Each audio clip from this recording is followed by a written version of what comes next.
How's the family? Good, good. Just weird having teenagers as kids. What about you, man? Been good. We just finally got our own first place together, so it's kind of like it's a good start to a new adventure. I'm Oh excited yeah, for it. heck yeah! It was about 5 years ago. We bought a house, first house, and that's where we're still at. Where are you guys living at? West Salem. Oh hell yeah, It's love West Salem. Yeah, out in the middle of nowhere. I Nice used little to country town. used to go camping out there all the time at a town and country campground. Oh, okay, yeah, yeah. Yeah, Yep. a buddies of mine from Let Them Divide. They're from out there. That's where I met them. Oh yeah, they're from the Worcester area. Yeah, Yeah. yeah, yep.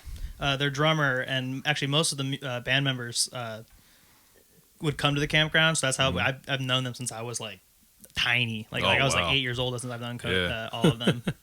Yeah, I love those dudes. Heck yeah. I knew they were out from that way. I just didn't. I didn't know what area. Never hung out with them. So I'm not from that area. I'm from like Canton, Maslin area. Okay, so. yeah. Hell yeah. So what made you Yeah. move up towards this way?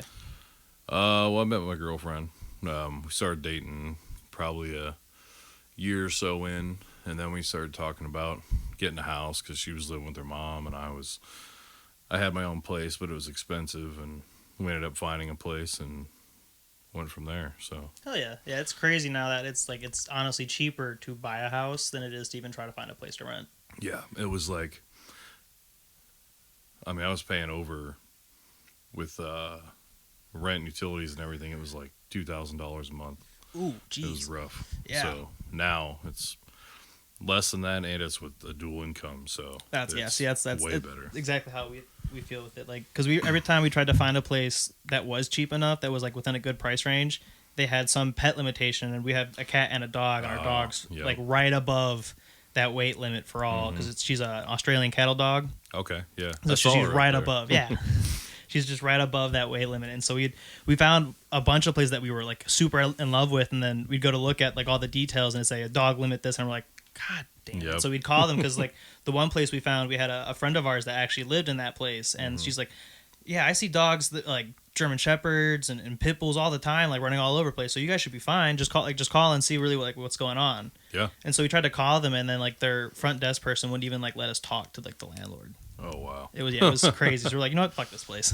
Yeah, I had two cats when we met, and she was like, "When we get a house, I don't want any pets." And I was like, "All right," I found a friend of mine to home them. Basically, she still has them to this like 7 years later, Hell yeah. and we moved in probably about a year after moving in. She fell in love with this bulldog, so we got it, and I then love bulldogs. we got a boxer, and then we got a tarantula and a fish. Hell yeah, And tarantulas. bunnies, and so yeah. now That's we have all these awesome. animals, and I'm like, man. I used to growing up. We used to have we had a ball python and I think it was a Burmese too as well at one point. But then the ball python, it was like within 2 nights.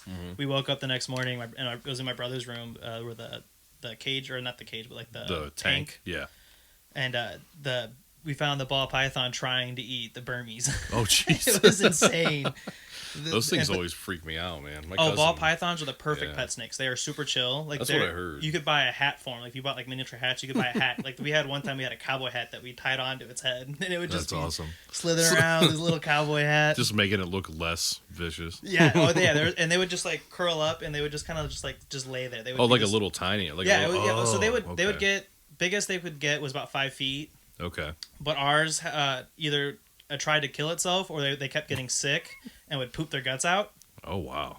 And then Jesus. so we had like I think we had 3 in total. Yeah. And the last one, it's surprisingly snakes they get very attached to their owners. And it was my brother Shane's snake, and when he left for the Marine Corps, he just stopped eating.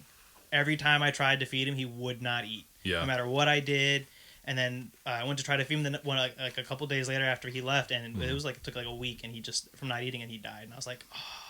I don't know if it was a ball python or a Burmese. It was yellow and white, and it was like, I mean, it was probably like the size of a football around, and it was had to be at least 6+ feet long, and there was a giant cage. My cousin had this, or his parents did, and I remember one time I stayed the night over there. It got out, and it was laying next to him in the bed, And lengthwise, and that he was trying to size them up. Yeah. We found that out later, and we were like, she was like, "Whoa!" So they put like latches and stuff on the cage. That's good. We had that. We don't have the tarantula anymore. It was a Goody Sapphire Metallica. It was a bright blue tarantula from India. That is so cool. And it was awesome, but it kept molting and molting and molting. So we have all these molts of it, which I didn't even know they did that. It just basically, like a crab, like just leaves its whole body behind. That's crazy. And I didn't know they did that. Yeah. So we have all these molts of like all the sizes. When it came, it was smaller than my fingernail. Like it was tiny. It was like I thought that they sent us an empty package. And then it grew and it got to be bigger than my palm. Damn. And then one day we thought it was molting, and then it just never moved again. And we were like, what? We did everything, fed it everything the right way. I don't know. That's crazy. It was temperature controlled, all that stuff. But that's cool though. You could like kind of like see the full, you growth, see the whole how growth. Big how much, it's crazy. Going from, I mean, that's like 100 times the size. Yeah, huge. That's huge. Yeah, it was cool though. Never actually handled it. It actually got loose one time. For 3 months. Damn. It was in our house, and we didn't know. When it got loose, we thought, okay, it's gone. Yeah. Like it died. We're gonna find it in the insulation somewhere. And then like 3 months later, I'm sitting on the couch, and we got a ball of blankets on the couch, and my dogs just start freaking the fuck out, and I'm like, oh, I don't know what's going on. And then can we cuss? Yeah. Oh, okay. Yeah. And then I look over and I see these little legs like sticking up out of the blanket. Oh, that and I'm me like, the fuck out. What the? And I ran and grabbed like an empty container, and I like kind of forced it in there. I had like rubber gloves and like a face mask on, because they're poisonous, man. Oh, I was really? Like, yeah, I didn't know that. They're actually super deadly, and I. But don't they not typically not bite though? They can't. Oh, they can't. Okay. They can't bite through human skin. So, hold on. Maybe I'm thinking of a different one, because they're super dangerous to animals. That's what it is. They're dangerous to animals. Okay, gotcha. To humans, they can bite you, but you can withstand it. It'll just be like a really painful, a burning, like rash. Yeah. Gotcha. But if it's an animal under like 80 pounds or something, it could probably kill it. Or like a small child or something. So it's kind of freaky. But then we got it, and then years, like 2-3 years later, then it finally it passed away. So. That sucks. A little more tissue. What's their average life? Do you know what their average lifespan is for them? I think that it was like 15 to 20 years. Dang. And possibly longer, depending on the climate control you have or whatever. Living in Ohio, I mean, it had a climate controlled cage, but you can't control the weather outside. Yeah. So I mean, what would you feed it? So her mom's boyfriend had a little worm farm, and I'm failing on the type of worm it is.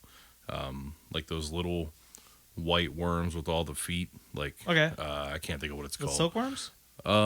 It's similar to that, okay, but it's not the same thing. He had a little farm in his garage.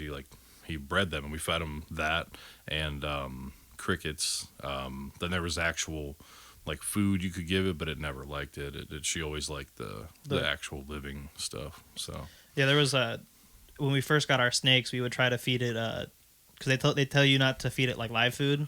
Yeah, if you want to be able to handle it, you don't want to feed it live food. Yeah, and so we trying to like feed it these frozen mice, and like we let them to thaw like naturally, just like without like just in the room temperature. Yeah, and we're trying to feed it, did not want it. No, and so it took us a couple tries, but there was a few times where we've exploded some mice in our microwave trying to heat them up to make to trick the snake into thinking it's alive. I used to have pet feeder mice. Okay. I never knew as a kid.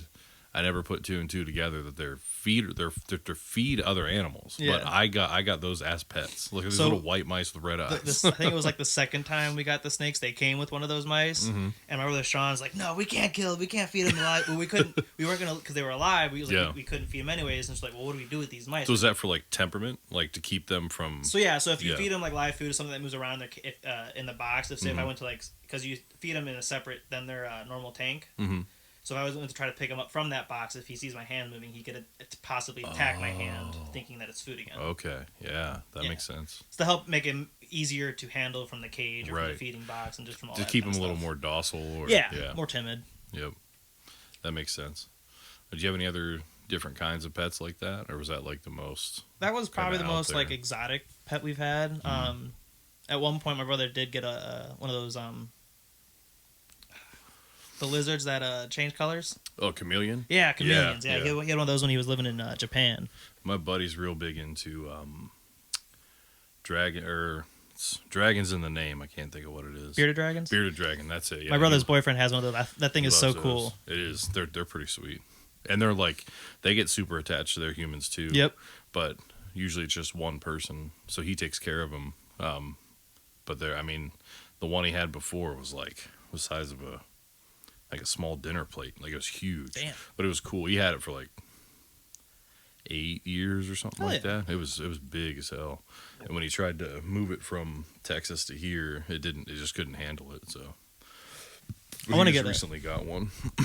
Hell yeah! I want to get a raven. I want to get a pet raven. Yeah, those things would yeah. be sweet. Those things are so smart. Be able to talk with it. That'd be cool. They can. So what? They just like kind of. They don't repeat words or anything. They just kind of like squawk, but they can understand what you're saying. I've seen some repeat words. Oh wow. Yeah, they're super intelligent, and they get massive. They get massive. Yeah, like I've seen them like up to like a 3-foot wingspan or something. Like they're pretty big. Speaking of that's ravens. like if I was to get like an exotic animal, that's probably like that or like a pet wolf. I want to get a pet wolf. Pet wolf would be dope. That would be. I think the closest that I could get to. Have you seen how big they get? Yeah, my uncle has one. Oh my god, dude! Like it's kind of intimidating. Want to hear some crazy stories about it? Yeah. Dude. So my uncle had a pet wolf, and if you went swimming, you had an in-ground pool, and if the wolf saw you go in the pool, the wolf would jump in after you and would chase you around. And you, like as a kid, you think, "Oh, this freaking massive dog thing's about to attack me," and it would bite you, but it would lockjaw, so it wouldn't break your skin or anything, and it would drag you out of the pool. It was trying to save you. Yeah, so it would drag you fully out until you're completely out, and then it would let go, and you're like, "Oh, okay, but leave me alone. I want to swim." It just thought you were in danger. Like, yeah, the whole time. you could That's you cool. could duck under the water and swim around for a while, and it would be right on top of you as soon as you popped up. That's crazy. It was hilarious. And that thing, like, probably, I mean, they stand like what, like 3 feet high? Oh, they're maybe? huge. Yeah. Sitting down, probably sitting up. Yeah, they're probably around 3 feet. That's crazy. They're awesome. I mean, beautiful animals. I just feel like there's a lot of animals that probably shouldn't be domesticated the way they are. Yeah. You know, there's a lot of there's different situations for everything, but I feel like the mass domestication of animals, like we should probably just leave some of them alone. You know? Well, yeah, because it's getting to a point now where you're seeing a lot of them, like a lot of these breeds, especially with the purebreds. There's more now medical issues you have with them. Like my mom just got she got 2 purebred bull mastiffs, and they get sick so easy. Yeah.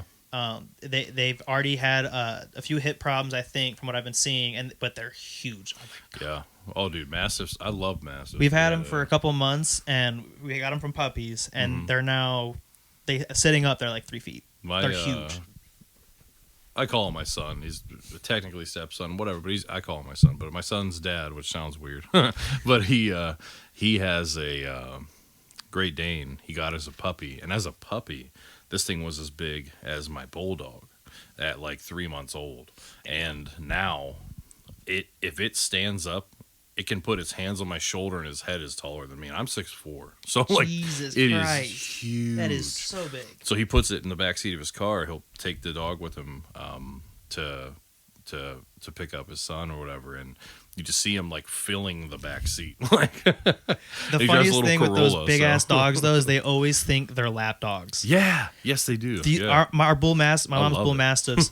If you try to sit on the couch, they will come up and they will try to just lay across you up top. It's the funniest thing ever, and they don't stop moving. Yeah, it's the funniest thing ever. We have a bulldog. Well, they're both bulldog boxer mixes, but the male is more bulldog and the female is more boxer. So okay. Hell yeah. They kind of got the better health benefits because our bulldog's face isn't as pushed in as most bulldogs, and our I think the boxer has something else mixed in with her because she doesn't have like a push in face at all. And most boxers are like that flat nose, yeah.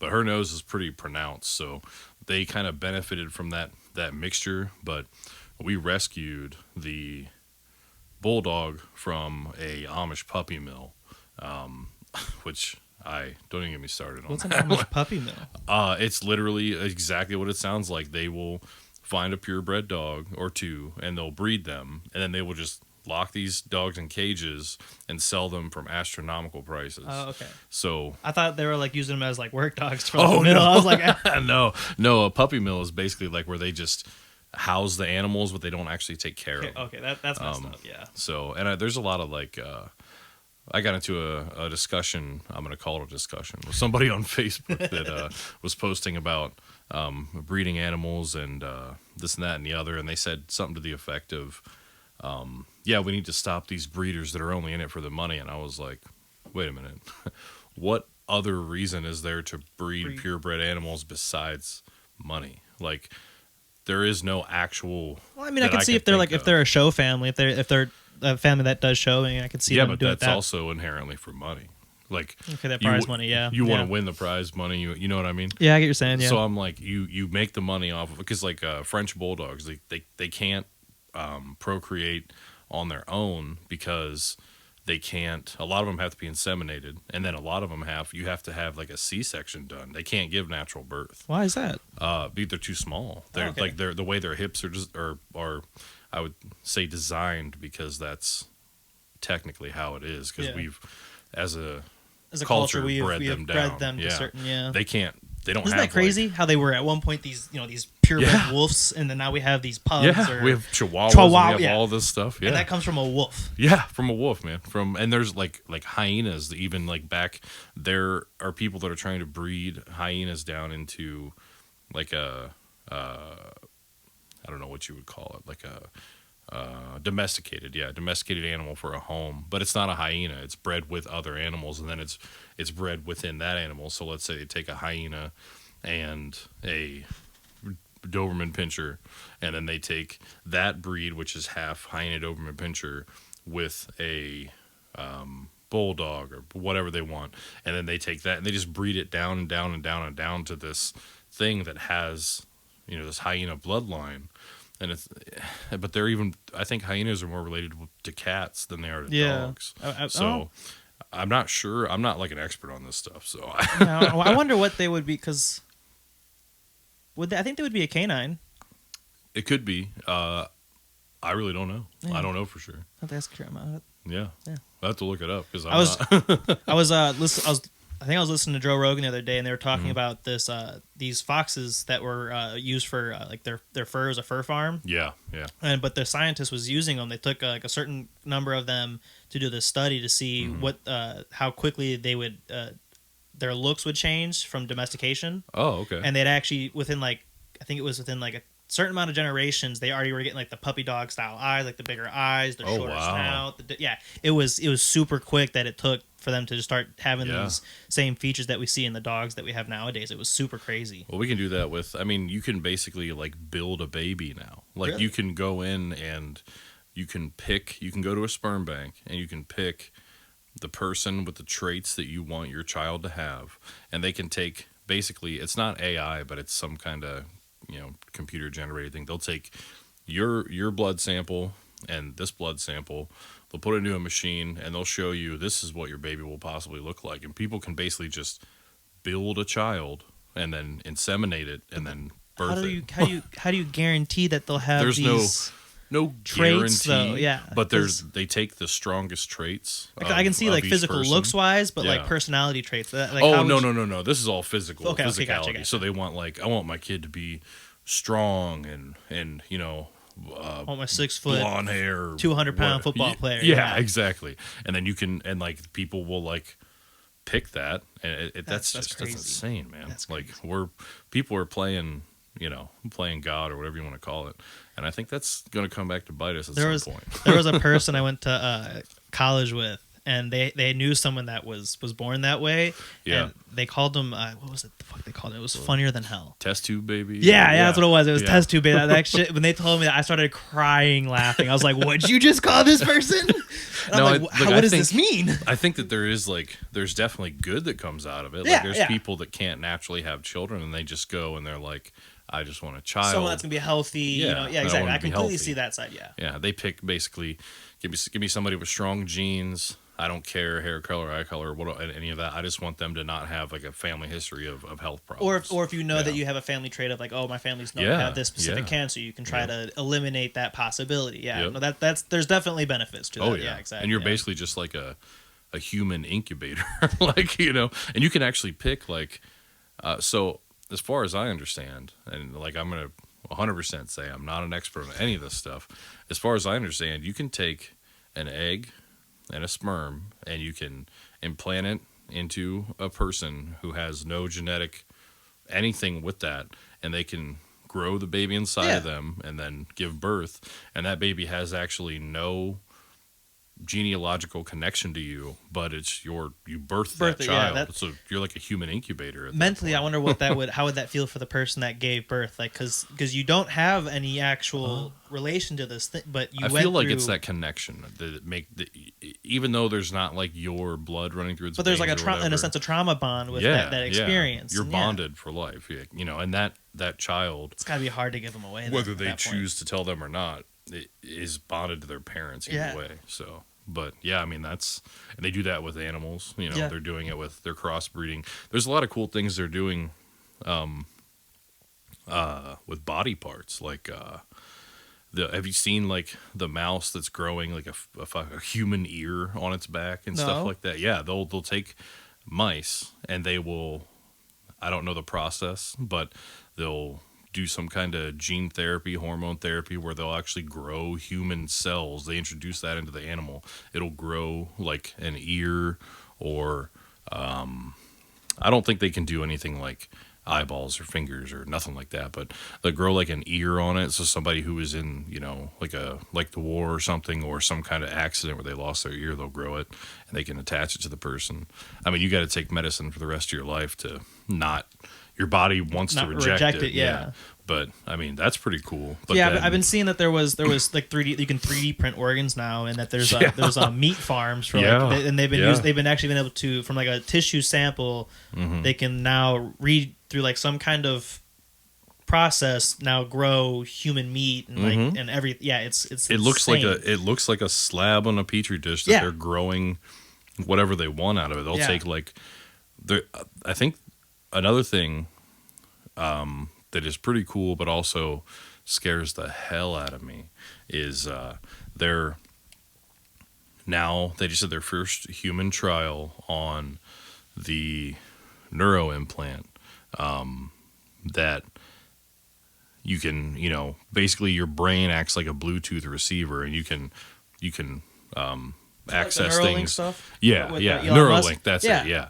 But now what they're trying to do, the good part of it that I think is great, is that people that are blind or deaf, they can actually implant this into them and hardwire hearing back into them, vision back into them, all kinds of stuff. And that's what they're trying to go for. But on the opposite side of the spectrum, like, there's a lot of bad things that can come out of that. Like, imagine somebody hijacked your Neuralink, like just rickrolled you all fucking day long.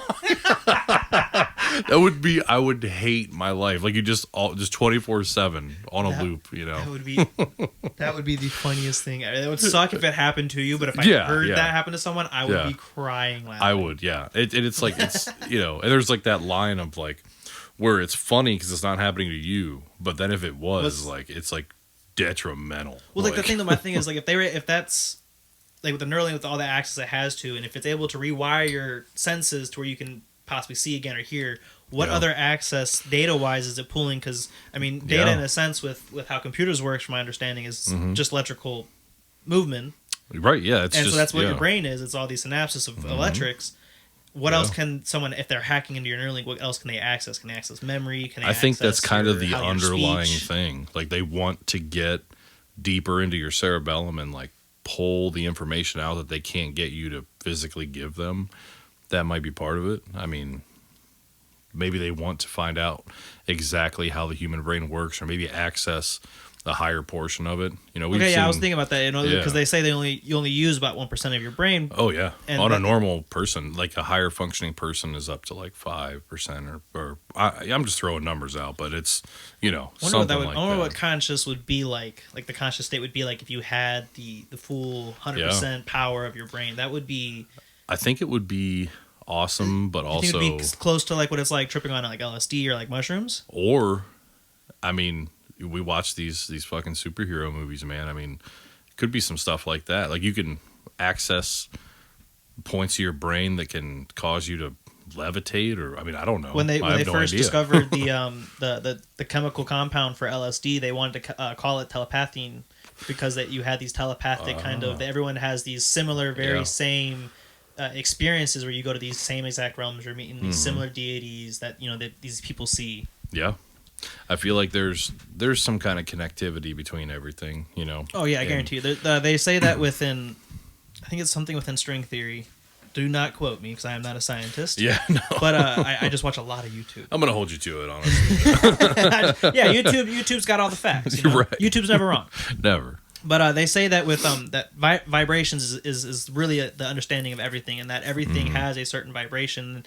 They were doing a study with these drum circles, frequency vibrations, yeah. And they're doing studies with drum circles in the mycelium in the ground, and that they are reacting to these vibrations that are being created from these drum circles, and there's something going on within it. Well, I mean, that just makes me think of like fucking like Tremors, like movie, like like they sense the movement on the ground, and there's definitely like there are cultures out there that have, they'll cut a stick off a tree, like so many feet long, dig it down into the ground, and they'll do a rhythmic pattern tapping on it, and it'll actually force different insects to come out of the ground. Like, I mean, that's all that's tied into is they're hitting that frequency. I think there was at one point a theory that with using vibrations and sound that's how they lifted the rocks for building the pyramids. I've seen some videos of where they were using like kind of like something close to like a didgeridoo, and they'd be blowing it towards making the vibrations towards like a rock, and you could see the rock vibrate and actually start to pick up. That is crazy, man. Yeah, it's insane. It'd be great to just kind of like get a glimpse in the past and see how some of that stuff was done. If you could go back in time, where would you want to go? Oh man! Like, what would you want to see? Just to observe? Just observe, or maybe like kind of like go hide in and see if you can partake in and blend in with society for a little bit. Where would you want to go? Oh man, I'd want to go.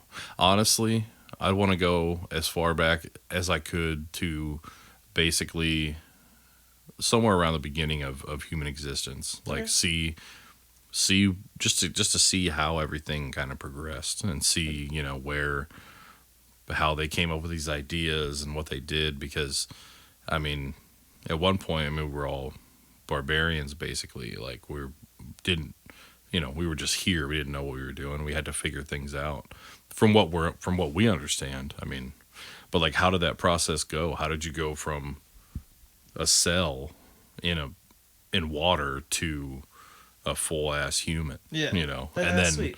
How do you exist on the same plane? Because that's what a lot of people have problems with like religion and stuff. I won't get into that, but that some people have issues with that where they're like okay, well, explain to me how, if we evolved from this, then how do we exist here and this still exists and it hasn't, you know what I mean? Yeah. Hasn't evolved into what we are. Like I don't have the answer for that. Nobody does. Like it's crazy stuff, man. Like no, that's cool because I watched a lot of videos recently on like Göbekli Tepe, that one of the first possible civilizations that were that were a communities, or not just like these gather hunters. They were full civilization. Is one of the first ones they say. And they've been finding a bunch of crazy technology that kind of like got lost for a little bit. Yeah. And they had to get like there's so many times where a bunch of stuff had to get reinvented on multiple occasions through different civilization. And it's been crazy that there's more and more that people have been finding lately, and it's well, insane. Think about that too. Like we had different areas of the world where in this super far away on the other side of the planet, they were doing one thing, and then on this completely other side, they were doing maybe something similar, but there's no way they could have interacted with each other because there was no travel. If you look at culture mythology, they have multiple similar stories within the flood. Every creation myth and ending myth starts with a rebirth through water. Yep. It's crazy though that there is these weird similarities within a lot of like their culture and their stories that they told. It'd be interesting to go back and just get the answer. Like, where would you go if you went back? I would I'm gonna be such a nerd about this, but I'm going to Norway, and I'm going back to the Viking Age. Yeah. I just want to see what it was like to to experience that, what their shamans were, that the because they these different rituals, they drink these mushroom potions, these mushroom elixirs, and go on these massive insane journeys, and just I want to hear what because all the stories that we have from those days, from like the Poetic Edda and the Prose Edda, are all rewritten from Christian scholars, not from the actual Norse people, and that's it's one of the things that kind of stinks from having a spoken word tradition. Is that it gets changed, yeah. And the stuff that we have, there's certain stuff that was purposely changed that for different beliefs and different views. And so I want to go back and hear the true stories. I want to know what was, because there's belief that Odin and Thor and all these different people were at one point true people, real people that did these amazing things, and that their just stories got evolved, like I said, for playing the phone game, and then they changed throughout time. And I want to hear what were the actual Poetic Eddas, and I want to see what it was like to go sail on a long ship and go do some actual Viking raiding. And that's kind of where I was coming from, is trying to find out, like find the answers, find the truth, because like you said, everything has been kind of distorted through religion or through whatever, and nobody was there. It's impossible for somebody to be alive that we know of that can pass that information down. And it is like playing the telephone game, like kindergarten. You whisper something in someone's ear, and by the time it comes back to you, it's not even the same thing. And that's one of the things I've been happy with as of these past coming years, is that, especially that I've seen from within Norway, that there's these massive resurgence of people taking back the old ways and the old religions, and there's actually communities you can go and sign up to live in and do full immersion into old style life. That's awesome. They have places for, if you are a Christian person of faith, they have spots where you can go there. But if you are you want to believe in the Norse traditions, they have these true places, and this is where they were. So I feel like there's a deeper connection within some kind of energy or whatever you want to call it. Going to those places, you can get that deeper connection with it. That's the thing that really trips me out about how perception in certain people can be taken through this journey to the past. You have the one thing that really bothers me is you have this white supremacist movement trying to take Norse mythology as their own. And I'm like, you realize that Vikings weren't just blonde-haired, blue-eyed guys. Like, that's not what it was. They were people of all races together. Like, this was a mass community of different people. That's where modern-day society is confused with the term Viking. They've displayed it to be this was type of people. No, they weren't. They were Norsemen. They were either Danes or Greenlanders. But Vikings or Vikingers were it was a job title. It was raiding is what it was. And so there wasn't Viking people. The Viking people could have been Norsemen, Danes. They could have been anyone that was with a Norwegian or Scandinavian. I should say not Norwegian, but Scandinavian as a whole. Raiding party. They were Vikingers. That was them. They were going Viking. They were going raiding. Is what it was. I actually just bought, because I was thinking about. Not that long ago, I was like, man, I want to get my hands tattooed. And I started looking into all these different Norse symbols and runes and stuff. And I was like, man, that'd be awesome. And then the more I looked into it, the more I realized that I don't want to be perceived in the wrong way. So if I get my hands tattooed and I have all this Viking stuff on my hands, and then for whatever reason, I end up going to jail.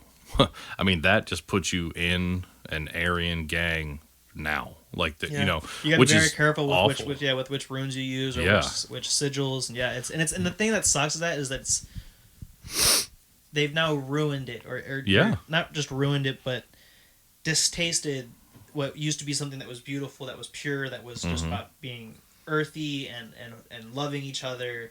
And these guys worshipped the women. They worshipped them. The women were put on a very high pedestal. And you look at these people now that are claiming all this Viking heritage and whatnot, and they don't do that. They don't treat people with respect, their women with respect, their children with respect. They don't treat anybody. They just think that Vikings were these big, strong, tough guys, and it's not. that's not all it's about. You know, it's completely gotten muddied and everything. And once something starts, it's almost impossible to take it back, like to stop the progression of hate and everything else, which is. And that's what there's a good thing that's been coming that I've noticed within recent times of society, that we've with the resurgence of pagan beliefs, or just people talking about it and being more open to it, is that there's now finally the proper education being done to try to do active of work towards changing those beliefs and showing that this is not what it means. This is the true meaning of it, and that if you want this to mean that way for you, then you're disgusting and you're sick. But this is the true meaning, and if this is what it is, then it's completely fine. You can take away the hatred or behind it. If it's not what you believe in, then that symbol no longer has that meaning. And I like that. I like that it's just going. You know, it's taken. It was like a trickle effect, all the way to where it's at now. That's taken thousands of years to get to where it's at. So to kind of reverse that, I mean, it's going to take probably the same amount of time, if not longer. I don't know, because there's a big belief that I have with seeing a lot of states federally and just locally that are now legalizing marijuana, or you have the states in Oregon. They've gone a little too far with it in Oregon, but like with the legalization of psychedelics, the use of the proper use and the safe use of like mushrooms. And, I mean, they have psychiatrists that in certain parts of the country doing psilocybin. They can do that. I mean, and they're microdosing people. Yeah, amazing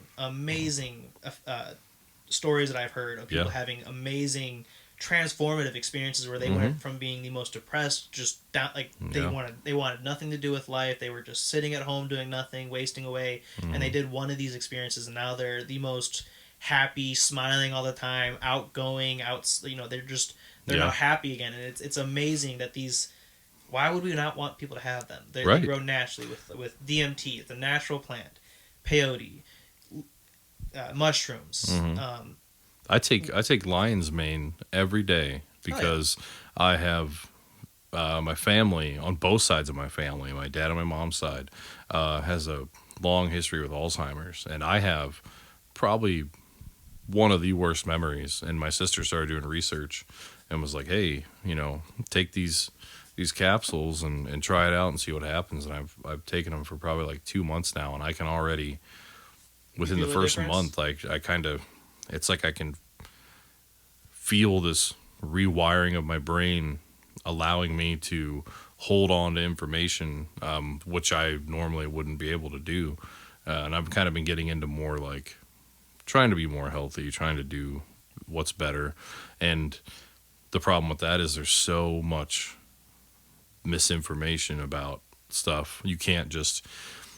That's the problem with, kids are able to just Google whatever they want, and the first thing that pops up isn't the truest thing. It's the most popular thing, whatever's been clicked on the most. And so they're getting this information from sources that are not good. So there's people that are definitely going way outside the box, like the ice bath thing, like that is good for you. It is good to but like doing it to the extent that a lot of these people are doing it can be detrimental. It can break down cells in your body. Anything that's been overused can be bad for you. Yeah, I mean, you can. Water's bad for you in excess. Yeah, I mean, exactly. You know what I mean. Like you have to be right. Technically, yeah. You have to. Everything can, not everything, but I mean, most things can have their good qualities, but within reasonable limitations. You can't with the proper use, with the proper dosage. Yeah, if I have a lot of stuff going on, I'll go buy.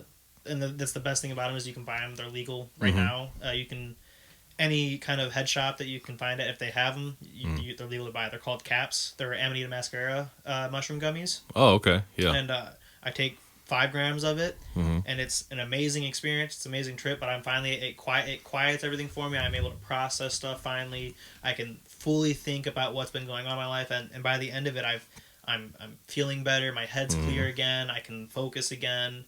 Yep. And it's amazing that just one night of that can help me and fix so much stuff that's been weighing on you for months or weeks or however much the time has been. And you can just do one little $25 it takes, and it's just one night. You stay at your house, you're safe, you're not going anywhere. It's completely all health and natural. Yeah, and it does so much good for your mental health. Well, that's what I'm not. The company that I work for, they own several other companies outside of the state of Ohio, and none of those companies test for marijuana at all when they do drug tests. But this one does. And, for a while I was taking these THC 20 milligram gummies to help me go to sleep. After work, I'd come home, take one, relax, didn't get high, didn't get nothing. I mean, I was still fully functional. It just allowed me to kind of calm my brain down, go to sleep, stay asleep, because I basically don't get into REM sleep. I barely get there and pop back out, and it's an issue. So I'm just always tired. Yeah, that's it. That's exactly why I smoke weed. Is it's mostly before I go to sleep at night, just because I could be tired as hell sitting on the couch or wherever I am, and then I go to lay in bed and I'm wide awake. But if I smoke a little bit of weed before I go to bed, I'm able to just I'll play my phone for a quick little bit, but then half the time I end up waking back up because I'm like smacking myself in the face with I dropped my phone because I fell asleep playing on it. Yeah. But it just gets to the point where they need to figure out, we are so advanced as a society, there's no way that you can't come up with a proper test. Like I agree, I work around a lot of dangerous stuff. I don't want somebody coming in being like high and trying to work with me, because you regardless of what a lot of people think, in that scenario your reaction time is slowed, your thought process is slowed a little bit, and when you're in a fast-paced working environment, that's dangerous. Yeah. But doing it outside of work hours, you shouldn't have any type of say on what I do on my own time. I'm not coming into work messed up. Yeah. I took a gummy to go to sleep. I woke up, it's not even in my system anymore. Like, it's in my system, but it's not affecting me. It's not affecting you, yeah. And there's got to be a way to test, just like for alcohol. If you drink the night before and then you come into work the next day, you're not drunk. Alcohol is still in your blood at a low %, but it's not affecting you in that way. So why can't we figure that out? That's the hard thing with marijuana, is that it has such a half-life in your system that it makes it hard for that. And I guarantee you there's probably some kind of way that they can test that if you're, if you caught me, like say if I got hurt at work, like I'm a machinist. If I got hurt at work and you caught me with more than just my nicotine vape and you tested the juice and it was only just nicotine, I think that shit. Because if I take a piss test, I'm going to pot hot, but not because I was smoking at work, but because I was smoking like you said, at night, because you're just trying to go to sleep. And so I say, if you catch me with something on me, or if you check my car and you find some paraphernalia or whatever the case may be, that's a different case to a point, because then you can find, if it's, hey, does my car smell like recently smoking? If it smells like I was recently smoked, then you can say like, oh, you're smoking at work. Or if you find me with like a cart on me, and then I'm at work, and that's where I can say, oh yeah, you can. I wouldn't be mad if you docked me for that, because it's bad on me for having the stuff at work. Right. Because you should, and as you said, it's not smart when you're working like a blue collar kind of job to being high on the job. No, and that's what I found with like most musicians. I mean, that's what we do, is we work blue collar jobs. I mean, that's because that's what pays right now. You can't. I've heard the argument so many times of people like, well, it's not fair that you can't survive on minimum wage. I'm like, well, that's not what it's for. Like, it's minimum wage is the minimum allowed amount of money that the government essentially can pay you without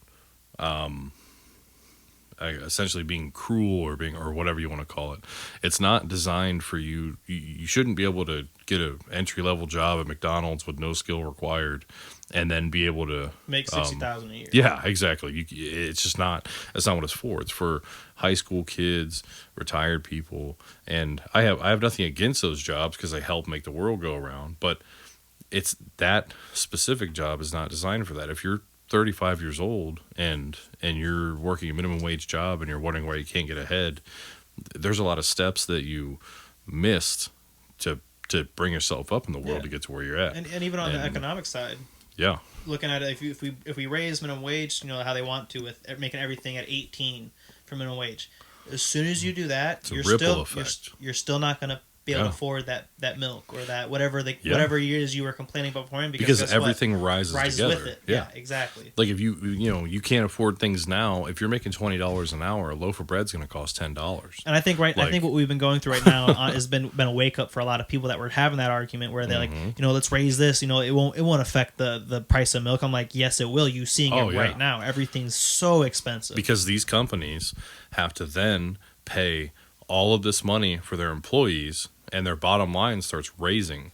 So what used to cost them 50 cents to process a gallon of milk, which comes out to $2.50 at the end, now it costs them $3 to process a gallon of milk, and they have to make that money up. They're not going to lose money, so they have to raise their prices. And then with COVID, with all the shortage of supplies for everything, there was nothing being shipped anywhere. Yeah, it's been a massive crazy time in the world, and it's been shown in the economy that everything is just insanely high. We're still feeling the effects of that stuff. I mean, we went through, I was born in 87, so I went from the age of, there was basically nothing, the internet wasn't even invented. I mean, it was not a thing. It became a household thing, and even in the 2000 late 90s, people were always like, well, you're not always going to have a calculator. Well, I mean, I do now. Now I have a computer in my pocket that can access more information than anything else. It cracks me up at work because I have an engineering calculator for work that has this super fancy math calculator that can do all these amazing different math problems on it. Yeah. But if I try to go, what's 3 divided by 8 to see what 3/8 is in a decimal fraction, because I don't take the time to memorize the fraction comparisons. But it'll do 0.7 times 10 to the 10th power to the 32nd. I'm like, what the fuck does this mean? And then I'll go on my phone, do 3 divided by 8, and it tells me exactly to the 10,000th of an inch what I needed to be. And I'm like, okay, thank you, phone. So being smarter than my $30 fucking calculator. Right. And when we were in school, those like Texas Instrument calculators were like $200. Yeah. And now I don't even know how that place is still in business. I mean, they're even more expensive. It's crazy. They're even more. I went to college in 2023. I went for 1 year, and it was for manufacturing engineering. And trying to find a calculator that was affordable for someone that didn't have a job in college was almost impossible. Yeah.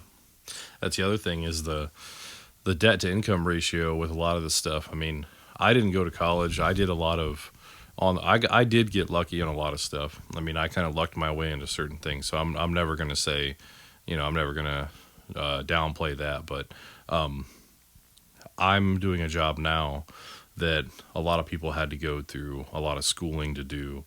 But these are things that I picked up over the years, and I just basically had to prove myself. And once I proved myself, they were like, okay, this he knows what he's talking about. He can do this job. With no certifications of that caliber. I have certifications, but they're not, college degrees or things like that. Like I have a FANUC robotics course that I took, and it was a week long. And typically when you're in college or in trade school, it's going to be a whole semester, but they condensed it into 1 week. So I took that, and now I'm certified to work on FANUC robots across the country. Oh, yeah. I can go anywhere I want, and with that certification. But I didn't have to do an apprenticeship or anything like that. I'm, what's considered a tech, which is in between an apprentice and a journeyman. And if I want to do a journeyman thing through this company, at least I have to go through this whole 4-year program and whatever. But I feel like for people like me, there should be a way to test out of that. If you know what you're doing and you have the knowledge and the experience, and you can test out and then get paid what you're worth without having to go through all the schooling and everything, it should be an option. But it's not. I agree with that. That should be a different option. Because I've done it like hands-on my whole life. When I was in middle school, I always told myself, no matter what I do, I'm not paying for college if I did go to college. And so I went to Lorain County JVS for high school. So I went to a trade school, and I took machining, got all these tons of certifications, and I agree. There should be times where if someone has been able to prove themselves, where they have I have all the job on the job site experience, but I have to spend this amount of money just to take a test, just to get into a course that I already have 6-7 Right. years of experience for. Yeah. Like, what's the point? Like for me, when I was in the Army, I was a mechanic for 4 years, a diesel mechanic. Mm-hmm. I have no certifications for diesel. If I wanted to go work, even though I have 4 or 5 years experience under the hood of a diesel engine for cat engines, so it's all industrial engines, which is good money. Yeah. I can't go work there because I have no certifications because they didn't give me any certifications. But I should be able to test. Yeah. You know, I should be able to just take a test and be able to just get something out of that and be able to do like a lab or like some kind of like let me show you what I can do. Yep. You know. But in some places still have that kind of old school mindset where they'll let you do that, but a lot of places won't. Yeah. You know, like my dad, he been a mechanic his entire life. No certifications at all. He did all this stuff by reading the manual for the car he was working on, fixing the problem, going, you know, so on and so forth.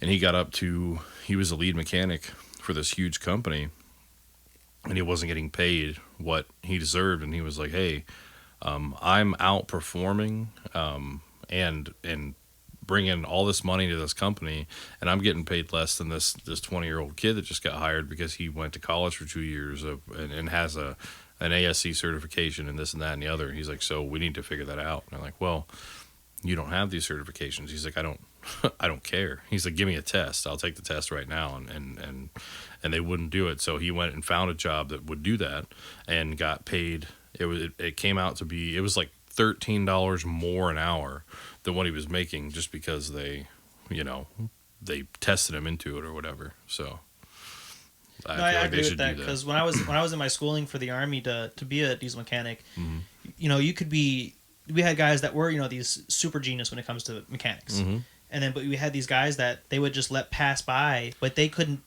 tell you what was the difference between a crescent wrench and my 3/8 half wrench. Yeah, you know what I mean. They knew nothing, and they would fail every test. And there was one time that we actually found out that one of the guys that was with us in RIT didn't even score high enough to be in our MOS.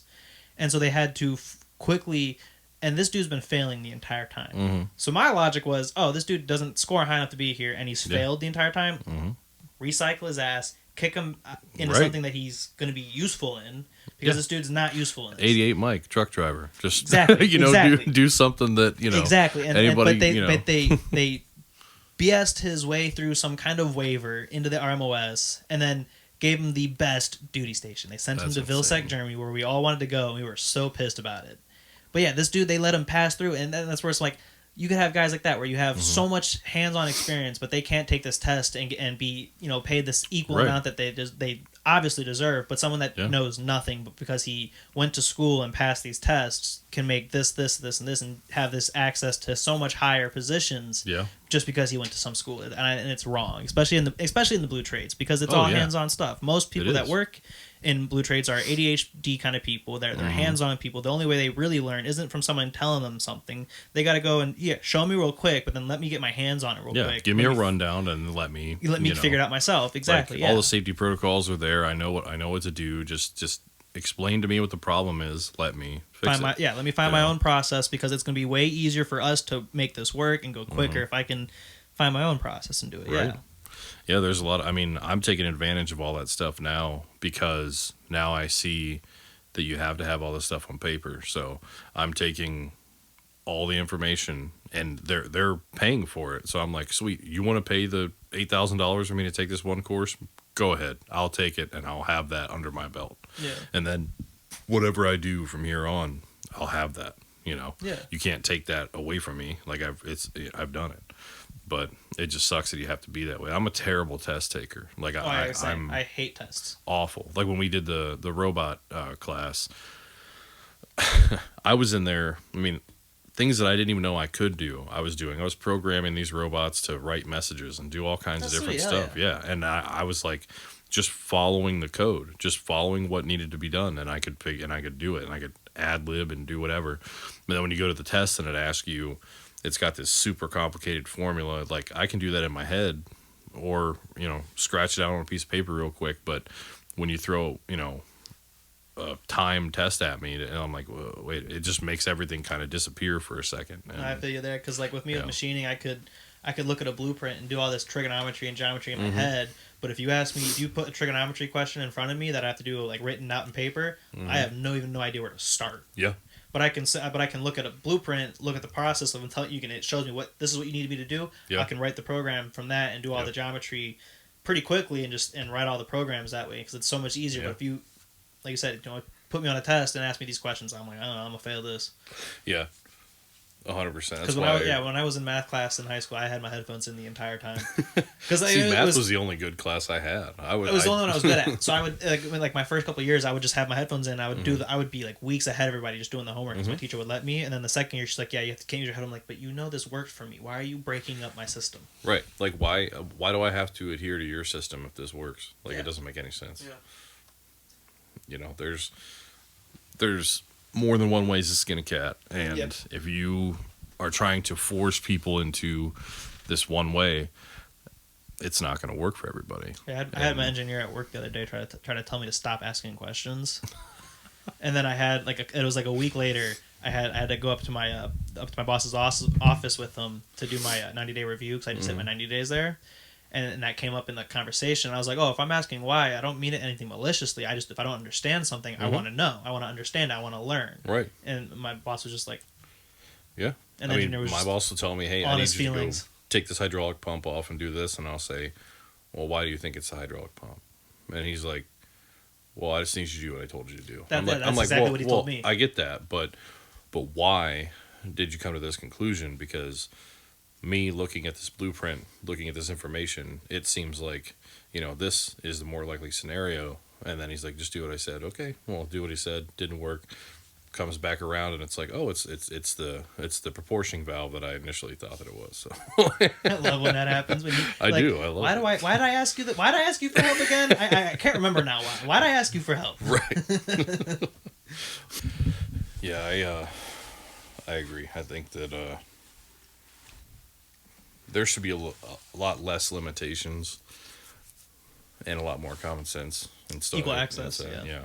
Like, you want me to do a white collar job? I can't sit in front of a computer and data entry or whatever. But you want me to go physically fix a problem? No problem. I'll do that. Yep. And if I can't figure it out in my own brain, I can research. Even as bad as it sounds, man, YouTube is a great tool. Oh, I love YouTube. There's so many things that you can just look up. Like if I get an alarm on a machine, what the hell does that mean? And then I look it up and I'm like, oh yeah, and just like trace the problem back, whatever. Yep. But and then I have a little notebook that I carry around that I put information in, and that's how I remember stuff, is by physically writing it out. It doesn't mean I have to go back and reread that. Just me writing it down and remembering that I wrote it down will enact my memory response or whatever, like, oh yeah, this happened, and then Yep. Like my brain works in a very strange way. So I mean, at least to me, like, compared to other people, I could recall memories in that way. Like, oh yeah, I was wearing a red shirt and I had a black pen, and then I wrote this down. Yeah, like that's just how it goes. But I have the worst recall of memory. I can't. If you were to ask me a memory from my childhood, I'd be like, I don't know. But if you showed me a picture, once I see like a visual, something like visually I could see a reference from, then I'm like, oh yeah, I remember this, and we did this that day, and this is what happened, and this is who we were with, and this is so and so kind of thing. Yeah, no, I have the worst, like, if I'm trying to recall it myself, it's horrible. But if I can like see like a photo or something, it helps a lot. 100%.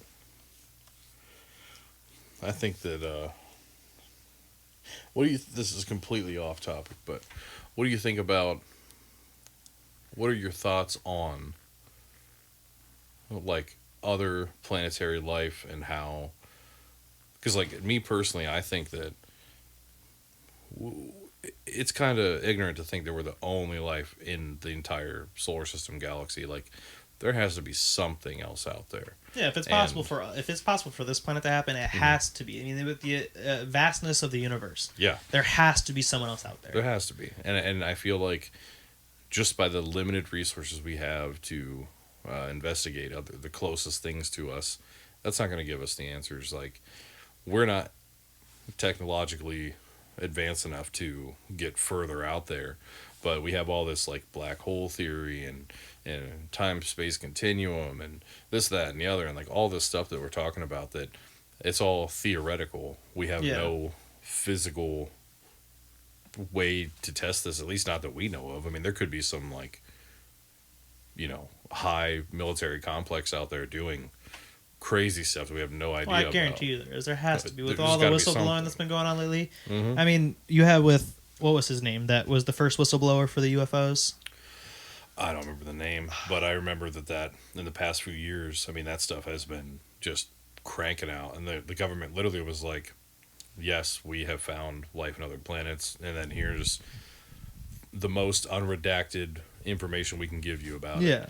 But what's redacted? Like, what, you know, like what are you not telling showing us? That's the stuff we want to know, is what are you not because if you're my question is because the government's always, what I've always seen for the government wise is they'll tell us something when they want to hide something. Oh yeah. So what are you, right, like especially when all that stuff was coming out in Congress with that watch whistleblower. Watch the right hand and don't pay attention to the left hand, I'm like, you know? when that Congress hearing was going on, I was like, all right, what are you hiding? What is going on in the background? Like what's really happening? Because there's no way you're gonna now, after all these years, saying no, there's no aliens. Aliens don't exist. You guys are crazy. Well, you're crazy. Things to then, think this is real. We have these vehicles. We have recovered extraterrestrial biologics, or whatever they want to call them. Yeah. But then you have like people saying stuff like, I mean, you know, they're trying to explain away things that are impossible to explain away. They're trying to tell you information that they think will satiate you, but they're getting upset because all the information they're giving out isn't enough. Like they thought it was going to be this huge bomb drop when they say alien life is out there, and we're like, yeah, no shit, but let's keep going. That was my favorite reaction of society. There was, because you would expect that to be this massive, because as they thought, you would expect that the society would be like, wait, what the fuck? This is real? And we're like, yeah, no shit. We've been seeing this for the past like 6 months again. Yeah, like now you're telling us. Yeah, like that cracked me up with that reaction of just like, yeah, no shit, homie. Yeah, literally, everyone was like, okay, yeah, we know this already, but what else? Like, what? Give us more. Yeah, show us. Yeah, give us the proof, and then like weird things that were happening, like, not to get into like hardcore conspiracy theory, but like, I mean, I do love it. I love it. But like when right before COVID struck, the beginning of 2020. Huge CEOs of multinational, multi-million-dollar companies were selling off their assets to other people and moving to almost isolated areas of the world. All of these super rich, super high. I mean, like, I think it was one of the owners of Hulu. It was a lot of social media, or a lot of streaming services that were doing it.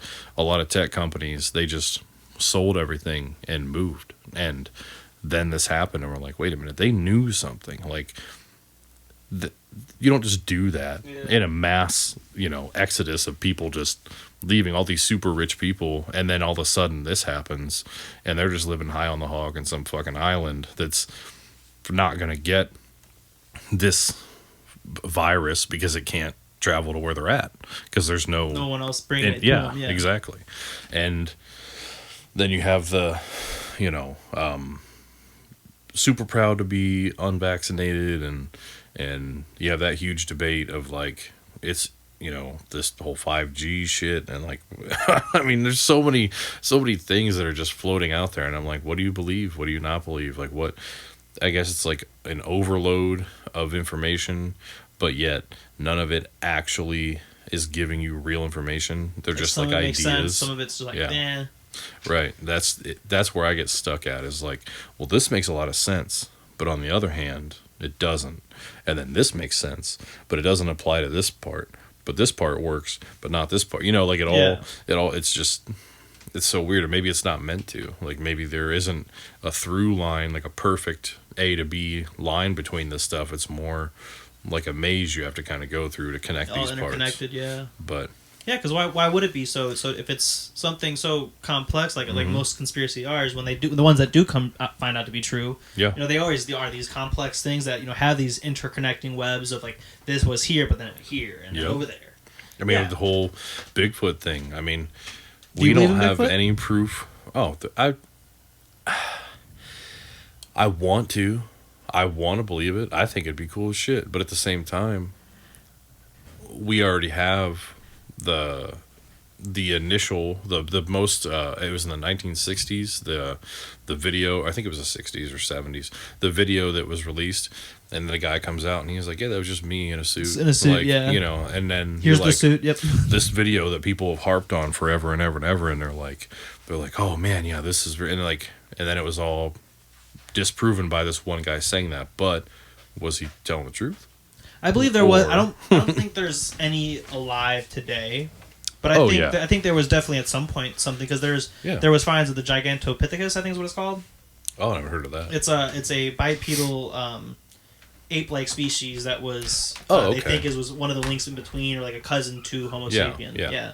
But they're called Gigantopithecus. These ginormous, 7 feet tall, massive creatures that they found these bones of. Yeah. So I believe there's possibly at one point, because I mean, why not? Because we have apes and gorillas now, that these are these massive, insane to think about creatures. Yeah.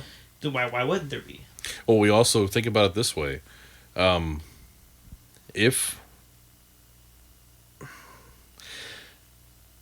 we want to believe that we are at the highest point of technology that we've ever been, okay, what's there to say that we haven't been here before thousands of years ago, millions of years ago? We could have been at this point, and then everything disappeared, or we had the Big Bang Theory. Like we have dinosaur bones that we've dug up and found, and fossils and everything else, and people can physically see them and touch them, and they're like, that's not real. The Earth is only 2,000 years old. Like, the Earth's flat. Yeah, you know that, bro? The Earth's flat. Right? Yeah. Like, no, man. That this is proof. Didn't you hear Elon Musk's gonna break the firmament? I don't even know what that means, but it's. So I saw this video yesterday on TikTok, and it was like Elon. It was like the last rocket he sent up. It was like something explosion in the firmament. And I'm like, what the hell is the firmament? Yeah. And so I had to look it up. Yeah. So it's supposedly it's a Christian belief thing that. There is the heaven waters above us, and then there's the earthly waters, and so that there's this like sphere of water that's protecting us from keyword sphere. But no, and it goes into some there's some Christian flat earthers that will say oh, there's just this layer of water, and then there's us. And then the earthly waters, or whatever the case may be, like, no, that's just the atmosphere, you dumbasses. That's what makes it blue, not the fucking waters. I mean, the atmosphere holds water in it. You know what I mean? That, but then it's the refraction of light within the atmosphere bouncing off chemicals that causes it to look blue from the water. Yeah. Then there's oh man, my favorite one is like chemtrails. Like they're just, I mean, which I'm sure at some point, that just flew by. Yeah, I mean, people have definitely, there's documented things where people have dropped different kinds of chemicals over certain areas as test subjects. That's definitely happened. But what's currently happening with planes flying, and like you have the heat and the combustion and the different parts of the atmosphere interacting with it, which leaves this trail and blah blah blah. There's no good way to prove or disprove it, and I think that's what I like about it is you can't prove it, you can't disprove it, and that's the fun of it. Living in it is hard because if you are taking a hard stance on it and you're firm on it, you're like, well, all your information is based on theory, it's not based on factual information, but I see where you're going with this, but I'm a see it to believe it kind of person. If you can't put it in front of me, it's hard for me to believe. But then I also believe in life out there, because it makes sense to me that there has to be other life. There has to be, like the ocean is one of the most most unexplored part. What, 2% of the ocean's been explored? What's the percentage? Oh, not even. It's such a small percentage that we've even been able to get to, and they're talking about like. I have in my mind what I think like the Bermuda Triangle. People are like, oh, this is this place where things go and disappear and this happens. Like, you have multiple masses of water meeting each other, multiple different temperatures of air meeting each other in one central point, and it's causing this chaos out in the middle of basically nowhere. So yeah, it makes sense that a plane flies over that. Maybe the air pressure, the gravity, or whatever is a little bit different there, and that affects it, and it just fucking drops down to the ocean, and that could be so deep that we're never going to recover that. But to think it's this like mythological thing. Yeah. No, it's science. Like it's scientifically proven that like a tornado, that's hot and cold fronts coming together, causing a cyclone. Like, why can't that be in one spot all the time out in the middle of the fucking ocean? There's been so many weird anomalies they found, like within like the Skinwalker Ranch. They have so many different magnetic field anomalies that happen. There's radiation anomalies that happen there. Yeah. So yeah, it makes perfect sense that there can be some kind of weather anomaly where it's constantly some kind of storm, or it's where it's it's the ocean. You've seen videos of these massive deep sea fishing boats where they have these insane, crazy storms. Yeah. All the time. And so yeah, it makes perfect sense to why these things just disappear. I mean, or like you see where by these massive oceans. Yeah. You see where like fresh or brackish water meets up with ocean water, and it's a perfect line. You can see complete separation. You can see 100% separation because they can't mix with each other. Like, why is that not? Why can't you see that when multiple different things meet each other and it's causing so much friction and so much, whatever it's causing? I'm not a scientist. I can't give you all the right words, but like that makes sense to me. All this stuff meeting together and causing a huge chaotic fucking storm or whatever, like a huge anomaly that's just consistently going on forever. That makes perfect sense to me. Why things wouldn't be like, why quit trying to fly your plane in there? Like, quit trying to take fly, your boat out there. Like, obviously something happens here. Let's stop going towards it. Right. Go around. We can't get video of it. Yeah, because the magnetic fields are wiping it clean. I mean, there's no. I mean, it makes it's logical to me, but there are a lot of things that are not logical that you just can't explain. So then, you say you want to be able to see it to believe it. Do you believe in ghosts then? That's a hard one. I feel like I'm not against it. I mean, I would love to have an experience that tells me yes or no. Yeah. You know what I mean? But I feel like having a soul, or the part of your body that drives you, that is just a non-physical thing. Like, I don't think if there is, I don't think it's the way that people are looking at it. Gotcha, yeah. But I do think that they're. That kind of, I think that what a ghost could be, what we perceive as a ghost, is kind of overlapping a timeline where you're getting a glimpse into, like, basically like a glitch in the Matrix, if you want to call it. You're getting a glimpse into the future or the past of where two timelines are living on top of each other, and you're seeing something that you shouldn't normally see, and that is coming through as a fuzzy, innocuous thing. You hear like little, clips of voices and stuff like that. Kind of makes sense to me. Yeah. But as for like ghost, like I don't know. I mean, it'd be cool, but and like for Ouija boards and stuff and everything, like, I mean, I think the idea is cool. I've tried it hundreds of times and nothing has ever happened. I've made my own, I've bought them, I've even went as far as to get like quote unquote authentic, and what would be an authentic Ouija board? Oh, dude, it just basically one that looks like it's old as shit, like, and it costs way too much money. That's what something that you could have just carved out with a piece of wood and a knife. It does. It looks like somebody carved it out of a fucking 100-year-old red pine and sent it to you. Did you see the new movie that came out that's close to like what Ouija boards are? That the Talk to Me with the hand. Yeah. Did you watch that? Yeah, I did. That was amazing. I loved it. It was a good movie. I liked it a lot. I thought it was cool that they kind of played on the whole aspect of not only just like the fear of the paranormal, but they were the bullying, the true life of it, And then just, that's also another thing is people go with, demons and this and that and the other. And I just think that people, humans, and we've seen it, with serial killers and just mass shooters and whatever people have the capability to be inherently good or evil. Yeah. And all different factors, nature versus nurture, whatever, I think it all comes together. It has to do with your genetics, your upbringing, your location, your everything. It all ties in together to push somebody into one way or another. We've all had those feelings where you're driving down the street, somebody cuts you off, you're like, I'm gonna fucking kill that guy, like, you know, but you don't do it. You just think it. Just... But there are people that think, you know, like with autism spectrum disorder, people take some things literally and they don't have that.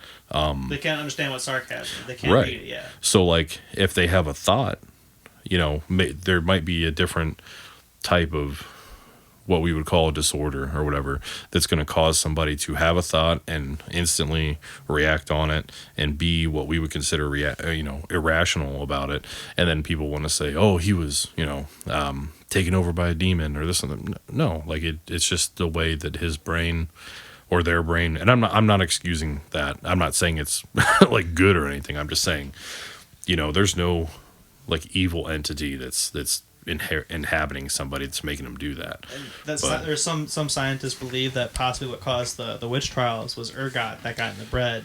Yeah. And caused them to go crazy and think that they're, you know, doing magic or whatever the case may be, and they think that LSD basically is what possibly caused the witch trials. Well, think about that. What was it? It was like if you drown, you're not a witch, but if you don't, you are. Like, so if I survive, I'm a witch, but if I die, but you're going to kill me anyhow. Like, you know. Too bad, she's clean then. Yeah, and then if you didn't like somebody, you could just be like, witch. That's like, you know. Happening a lot of times. They say that there was people that were just, I can't remember if there was a name of the person, but there was something saying that there was people that would, you know, if they didn't like someone, they would just kept calling them out. Or they'd call specific people that they wouldn't like, and then they would go through these torturous things, and where they had... they'd be eating this, and all it was, they're just eating this bread that has this mold on it that makes you fucking see God for a little bit. Yeah. It's crazy. It's crazy. Yep. And then when you have, it's like what's that called? I almost said bystander effect, but that's totally different. It's like when you have a group of people that all have this hardcore belief in something, and you're isolated, and everyone is feeding everybody back and forth. You just have a constant feedback loop. Yep. And then it just gets out of control. Yeah, echo chamber. Yeah, it's out of control, and everything that happens is this divine thing, and it just keeps going, and then you have one person that comes in from the outside, and they're like, what the fuck are you doing? Like, you're all wrong. What are you doing? Like, you've murdered how many people? And like, this is insane. Yeah, I don't know. But as for, what about you with ghosts? What do you think about that? So I grew up in a haunted house that I fully believe now, especially now after, I think it was our first episode that I did. I had a paranormal investigator come on. Oh, hell yeah. That's awesome. He brought some of his gear, because there's always rumors of my family, my childhood home being haunted, and we've seen stuff move, heard noises. Yeah. The whole lot of it. And I can tell you like hundreds of stories of just like crazy experiences. And so I brought him on, and he brings some of his gear, and he brought in a REM pod, if you know what those are. Do you know what a REM pod is? No, I don't. So a REM pod is like this, kind of like just this electromagnetic frequency device where it has an antenna, and it'll pull up this magnetic field, and if you get within like a certain distance of it, it'll go off. Yeah. And you have to basically be like right here on it to make it go off. And so we're just talking, and all you hear is bleep while we're talking. It's just sitting up like in the room? Yeah, it's just sitting on the table in between us, and it's just sitting there turned on, and we're just talking about it. He was explaining the device, and all you hear is bloop, and I ignored it because our dog was laying under the table, so I thought, oh, it's just Nova being close to it. Made it, she looked up and sniffed it and made it go off. Yeah. She was too far. He's like, you missed it. I'm like, no, I saw that. Like, I heard it, but I thought it was the dog. He's like, no, and then showed me again like how close you have to physically basically be on it to make it go off. And I'm like, what? Because that basically tells me that like something was like standing in between us, reaching down or whatever the case may be, messing with it. And I'm like, that's creepy. And then he pulls out, have you ever heard of spirit boxes? Yeah. So he had one of those, and he pulls that out, and we start turning it on, and you can hear everything on the podcast, clear as day. That is crazy. That's awesome. And we started asking some questions just for the fun of it, because why not? I had the opportunity, and you hear "get out," and I'm like, what? And you heard it. I mean, she heard it clear as day. Get out. That is awesome. And then we asked what his name was, and you hear two things possibly, where it either said Eric and like kind of like an accent, or it says attic. Oh, okay. And then, so we asked it, like, do you want us to go up in the attic? And then you hear two yeses from, like, a male tone voice, and then a bunch of no's from, like, a female tone. Now, think of it this way.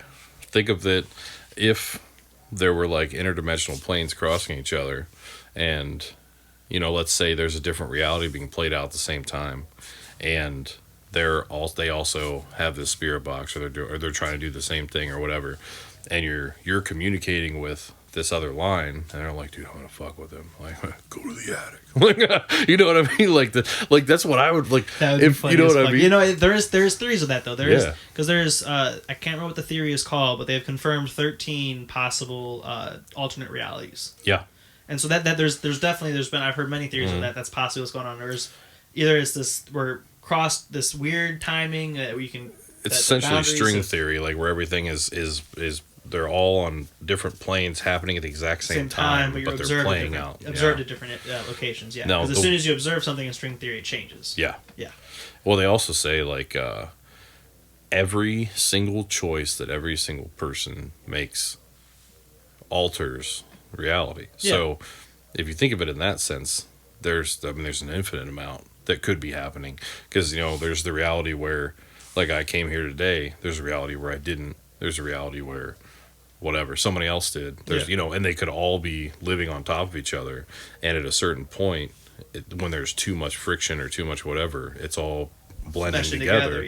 And then you're crossing into realities and picking things up. That's another theory I think is pretty cool. But that kind of that's definitely something cool to think about, and I can see where you're coming with that, because it makes plausible sense. Because there's sometimes where they say that there's this amount of energy that comes with traumatic moments, or any, like, you know, where someone dies. There's this kind of imprinting on the location or whatever that may be that causes this echo to repeat, and that's where you're seeing these, like, maybe apparitions, or you're hearing these voices, or when you hear footsteps up the stairs. That's just, you know, someone might have fallen down the stairs accidentally and broke their neck, and now they're stuck walking the same 5 steps for eternity.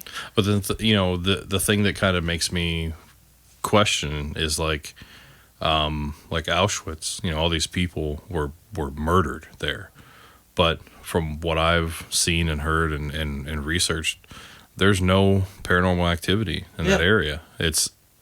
But hundreds of thousands of people were murdered in one area, and there's nothing. I'm surprised by that, actually. You know what I mean? Like, you would expect something to be there. But then somebody gets shot in the face in their living room, and then they're imprinted on that spot. But why? Like, why that person and not this? Or why not every person that's ever died? Or, you know what I mean? So like, what was your thoughts on, like, Ed and Lorraine Warren then? Like, their museum of all these different paranormal or occult objects that they have.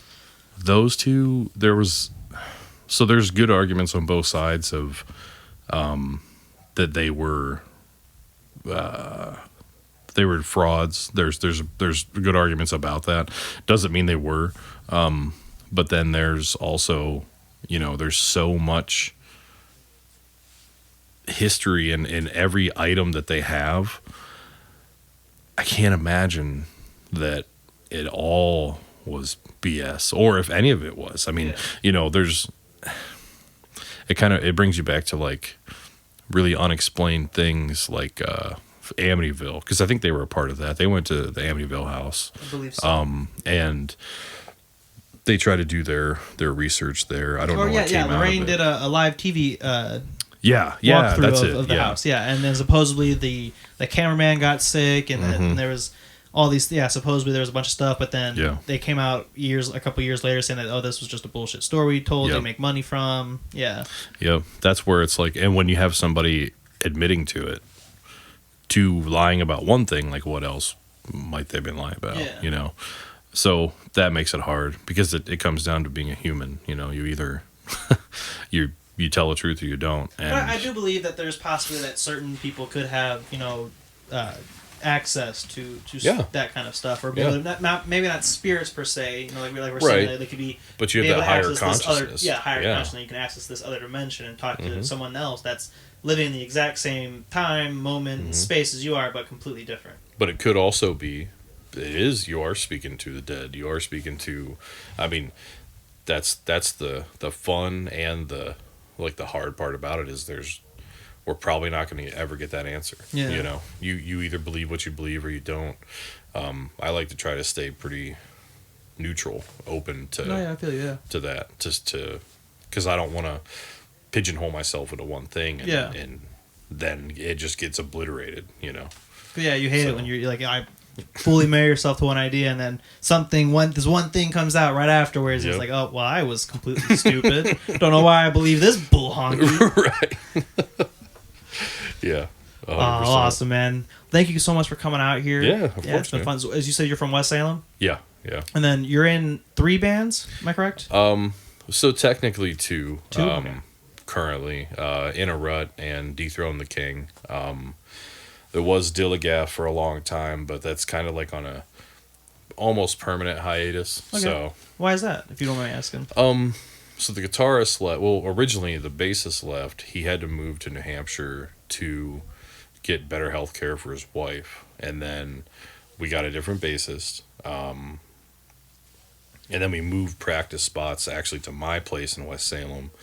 And then it was too much. After a while, it was too much for the guitarist to come out there. He was like a professional finish carpenter, and he was just very, very busy all the time. Yeah. So it just kind of like fell away. We didn't have the time to life kind of go all came over. Up And then it just sort of fizzled out. But we're gonna release all the recordings we find. We're in the process of getting them mastered, so that album's still going to come out. Oh, yeah, awesome. And then we have In a Rut has an EP coming out, and Dethrone the King, we're going to be starting to record another album pretty soon. So hell yeah! And then where can they find you at, or find all those projects at? Everywhere. Just type it in on any. We have Instagrams for all of them, Facebooks for all of them. We're on Spotify, Apple Music, YouTube, everything. So you can find it. So that's Dethrone the King, In a Rut, and that was the last one? Dilligaff, but that one's more like it's more for us. It's not because we're not going to be on like Spotify and stuff. Yeah. Oh, yeah, awesome. Yeah. Yep. Oh yeah, and then you got any shows coming up soon? May 3rd at the Foundry. Hell yeah. We'll be In a Rut. Dethrone the King, we just got a new bassist and drummer, so we're not doing any shows right now. Gotcha. But once that's all put together. Yeah, I was going to ask, because I haven't seen you doing a lot of shows with no. them. Yeah. Our drummer, actually, have you heard of Reticulatus? Yeah. Yeah, so the drummer from Dethrone the King formed that band, left Dethrone the King and started that, because his travel distance was like an hour and a half, 2 hours one way. Yeah. So he's up in Elyria-ish area, and so that's where they're all practicing, a Cleveland area. So, yeah. Hell yeah. But they're still, good friends with everybody. No hard feelings there. Awesome. I mean, totally. That's what you want it to be. Yeah, it all makes sense. Business comes after. We're friends first. Yeah. Yeah. Yeah, I feel you there. Always. Well, awesome, man. Thank you so much for coming on. Yeah, thanks for having me, man. I appreciate it. All right, let's definitely do this again next time. Yeah, for sure. All right. Hell yeah. See you guys around. All right, see you.